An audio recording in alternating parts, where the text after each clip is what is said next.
Lho,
mboten Kang Mas saestu kula nderek bela sungkawa mesakaken sangat kalian Genduk Sekar Taji. Kowe melu prihatin melu bela sungkawa sak sedaning Prameswari. Nen aku bakal ngrojo niki sambung lan sedaning Prameswari jalanan.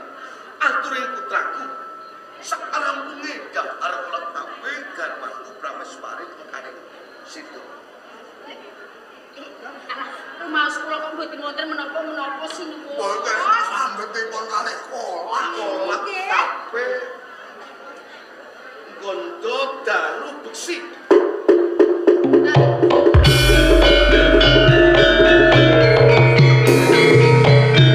Rumaos kula kok mboten to sinuwun. Mboten wonten gondo menapa-menapa lho. Panjenengan kok kelangkungan menawi saking panggrahe kula mboten wonten sambetipun kalian kolak tape. Dadi kowe ora percaya ento kolak tape iki ana dalu beksi. Ngene, kanggo mbuktekake. Kolak tape iki ana dalu beksi lan ora. Kae ana kewan asu. Kolak tape bakal tak wenke kol asu. Yen to asune teges kolak tape ora ana dalu beksi. Nanging yen to asu tema kolak tape mawa dalu beksi. sinuwun.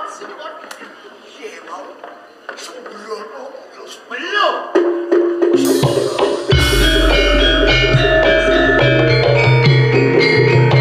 Kados pundi sinuwun? Mawa dalu beksi.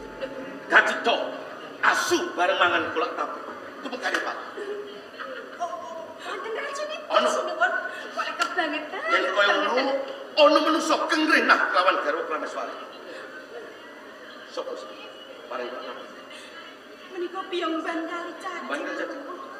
Kakang Haiman, nggih, kula nyuwun sowane Mban Kali Cacing. Nggih.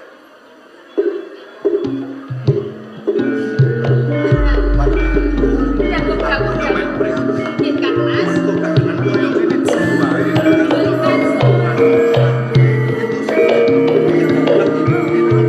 Lajeng menika lho Kang.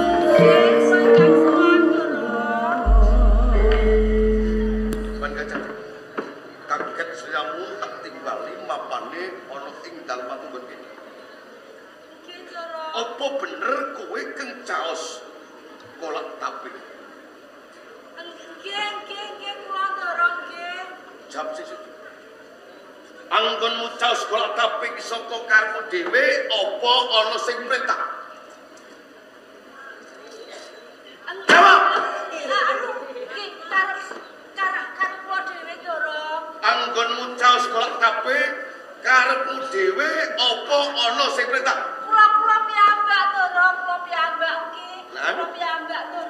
Karepmu dhewe? Karepmu dhewe apa ana sing perintah? Karepmu dhewe apa ana sing perintah?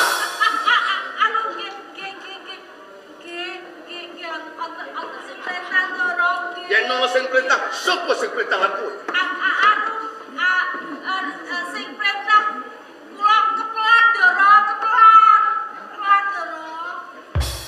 Kakang Riman, Nun, sampeyan kok ngene-ngene ten apa? anu napa niku olahraga. Sing perintah kowe sapa?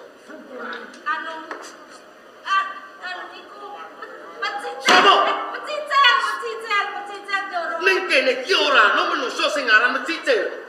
Sing perintah kowe sapa?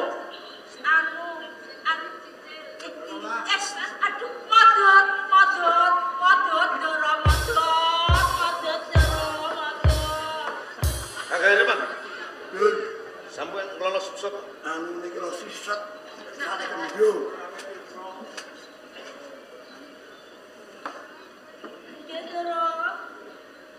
Aku takon lan. Ning pitakon iki jawab kali jujur. Yen kowe gelem jujur, kowe gelem paloko.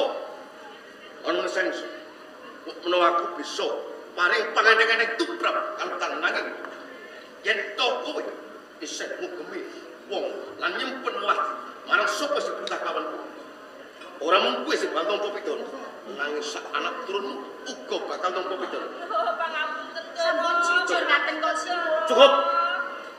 Sapa sing perintah aku?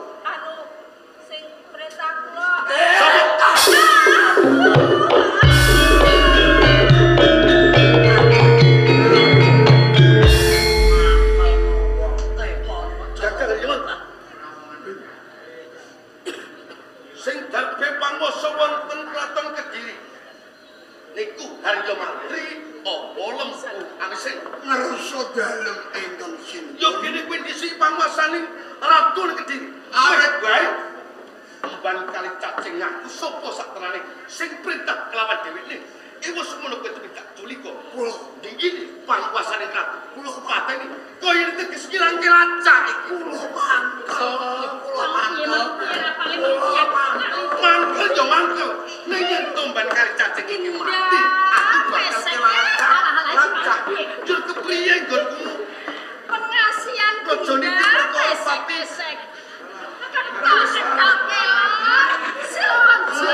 Ojo nanti kok bareng. Iki perkara gede. Sampun kelawan sedane Prameswari.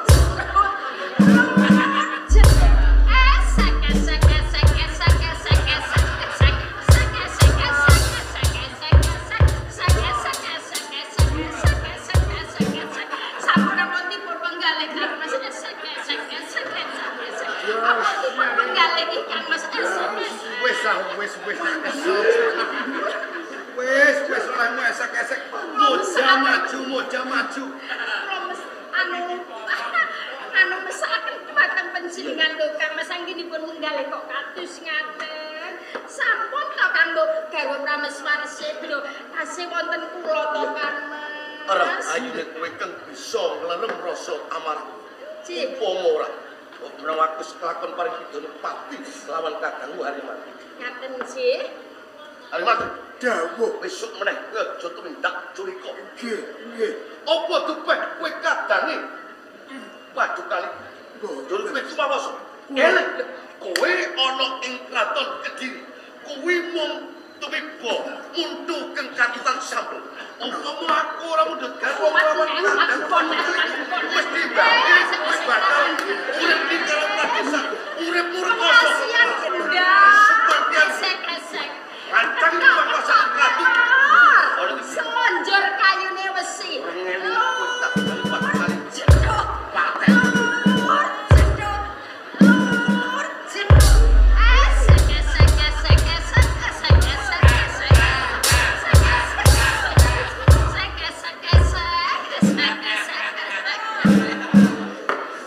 Ya Kang Mas, sampun to Kang Mas.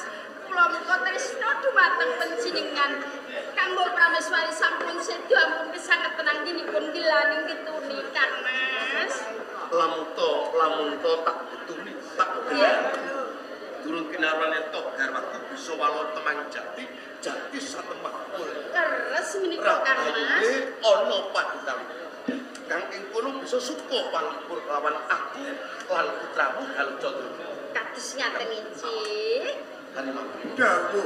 Yo segini pangapramu yen takut dukolan kowe jalaran sapa wonge sing ora keberanang menggalih yen to mangerteni garwa Prameswari sing dak ditresnani saiki wis tumekaning sedane kanthi dalan kang nista. Matur matur Saking kawan kurapane emban kali cacing lan garwa Prameswari putusan prajurit supaya berbudi.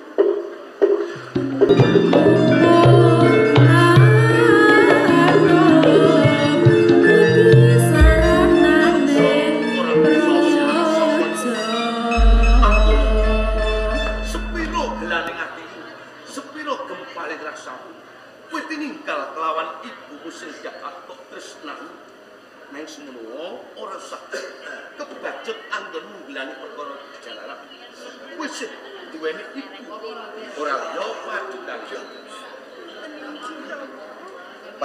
Dawuh dalem Kang Mas. sasedaning garwa Prameswari Nggih. teges dampar ka Prameswaren kumpul Ngaten. lo kanggo ngawekane aja nganti para putri lan kawula ana ing kraton Kediri padha alok kapujon Wiswana Agung wiwit dina iki padukaliku tak wisuda lenggah minangka garwa Prameswari.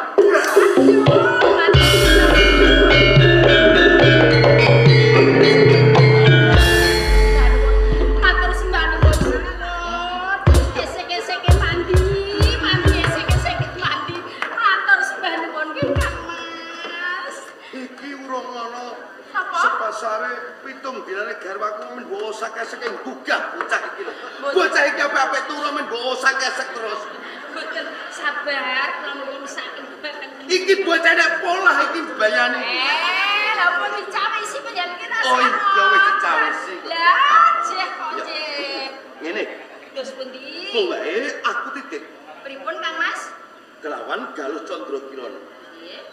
Galuh Candra Kirana kuwi rengkuwen kaya dene putramu dhewe. Waduh. Aja nganti kok beda-bedakake nalika sliramu paring sih tresna kelawan Galuh Candra Kirana lan Galuh Ajeng ya. Kang Mas, sawetahipun panjenengan pitados dumateng kula. Mboten tak bedake antarane Sekartaji lan kaliyan Galuh Ajeng. Sami-sami kula rengkot dados kula putra piyambak lho Kang Mas. Aku matur nuwun iki lho. Galuh Candra Kirana kowe rak wis keprungu dhewe. Yen tanggane momong ibumu ora bakal beda-bedakake antara Galuh Ajeng lan Galuh Candra Kirana. Terus sebelas Ngene, nggih Kang Mas. pada kaliku reh dene Kang Sira wis nunggu minangka garap Prameswari mula. Sak leker gedhongin dalem Taman Kediri tak pasrahke kelawan padukaliku. Matur sembah nuwun sanget. Samentara pun Kang Mas bakal ingkar-ingkar sarira lan supaya putramu Galuh Candra Kirana ora mung tansah eling kelawan ibune, Ngaten. aku pribadi sing bakal angelipur kelawan ati. Oh, ngaten. Nggih, nderekaken Kang Mas Prabu. Ayo Niken. Monggo-monggo.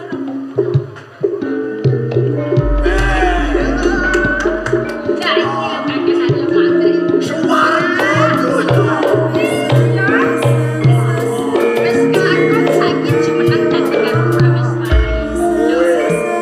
Kowe kelakon mukti Ah, awit dawa ing Praja Kediri. yo kakak. Aku yo njaluk tulung. Apa kakak? Ponakku to. Galuh Ajeng. Galuh Ajeng yo kudu mukti padha karo kowe. Ojo kuwatir Kowe kakak. kudu iso bedakake.